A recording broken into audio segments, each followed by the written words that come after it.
नाज़रीन आदाब, मैं हूं सैयद मिराज और आप देख रहे हैं एमएमसी न्यूज़ इंडिया। हिंदू मुस्लिम विवाद कितना धार्मिक कितना राजनीतिक के एपिसोड 9 में आप सभी का स्वागत है। जैसा कि मैंने बताया कि उत्तरी भारत में मुसलमान शांतिपूर्वक ढंग से लगातार ज़मीनी रास्तों से आ रहे थे और तटीय क्षेत्रों में वह जहाज़ों के जरिए आ रहे थे और उनका भारत में आना गौरी और गजनबी के हमलों से बहुत पहले शुरू हो गया था। इसी क्रम में बोहरा समुदाय के बारे में कुछ बात करना ज़रूरी है। भारत को 10वीं शताब्दी में अपना घर बनाने वालों में इस्माइली मुसलमानों का वर्ग भी शामिल है। इनको अब हम सब बोहरा वर्ग के नाम से जानते हैं। यह लोग शिया वर्ग का एक हिस्सा थे, मगर शियों के छठे इमाम हज़रत जाफ़र सादिक की 765वीं ईस्वी में शहादत के बाद उनके पुत्र हज़रत इस्माइल और हज़रत मूसा काजिम उत्तराधिकारी को लेकर शिया समुदाय में फूट पड़ गई, जिसके कारण एक नए वर्ग का उदय हुआ जिसको इस्माइली कहा गया। इस वर्ग के लोगों को इतनी ताकत मिली कि इन लोगों ने मिस्र समेत अफ्रीका के बड़े हिस्से पर 909 से लेकर 1171 ईस्वी तक राज्य किया, जिसको इतिहास में फातमी सल्तनत कहा जाता है।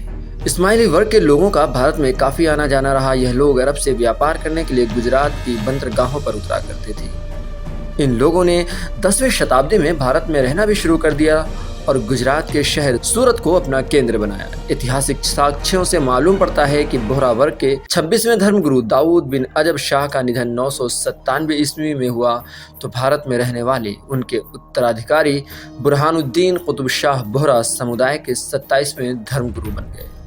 इससे मालूम पड़ता है कि भारत में मुसलमान गौरी और पृथ्वीराज चौहान के टकराव से 200 साल पहले भारत को अपना घर बना चुके थे।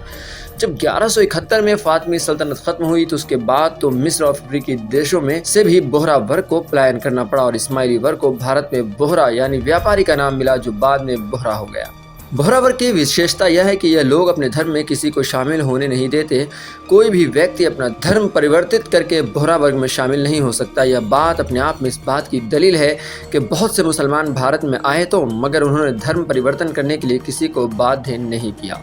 यहाँ पर एक बात कहना जरूरी है। संघ परिवार की ओर से लगातार यह कहा जाता है कि मुसलमानों और हिंदुओं का डीएनए एक ही है और सब एक ही पूर्वज की औलाद हैं, लेकिन इस कथन के पीछे की बात यह है कि सारे मुसलमानों पर यह लेबल लगा दिया जाता है कि उनके पूर्वजों ने अपना धर्म परिवर्तित कर लिया था, जबकि सच तो यह है कि बोहरों के अलावा सभी सैयद, पठान, मिर्ज़ा, मुग़ल, सिद्दीकी, फारूकी, उस्मानी और अंसारी अरब, इराक, ईरान, तुर्की और अफगानिस्तान से आए हैं। हाँ, यह बात हम भी मानते हैं कि हज़रत नूह, जिनको भारत में ऋषि मनु कहा जाता है, कि तूफान से बच जाने के बाद जो मनुष्य जाति फिर से आबाद हुई, उसके रिश्ते से हिंदुओं और मुसलमानों का डीएनए एक ही है। मगर यह बात भी एक सच है कि बहुत से भारतीयों ने इस्लाम को कबूल किया और इनमें अधिकतर दलित थे, क्योंकि उस समय दलित वर्ग की हालत इतनी दयनीय थी कि उनको हिंदू तो क्या इंसान भी नहीं समझा जाता था, जिसके कारण दलितों ने बड़ी संख्या में इस्लाम कबूल कर लिया। जाहिर है कि उनको धर्म परिवर्तित करने के लिए मुसलमानों ने बाध्य नहीं किया, बल्कि सामाजिक भेदभाव ने उनको मजबूर किया।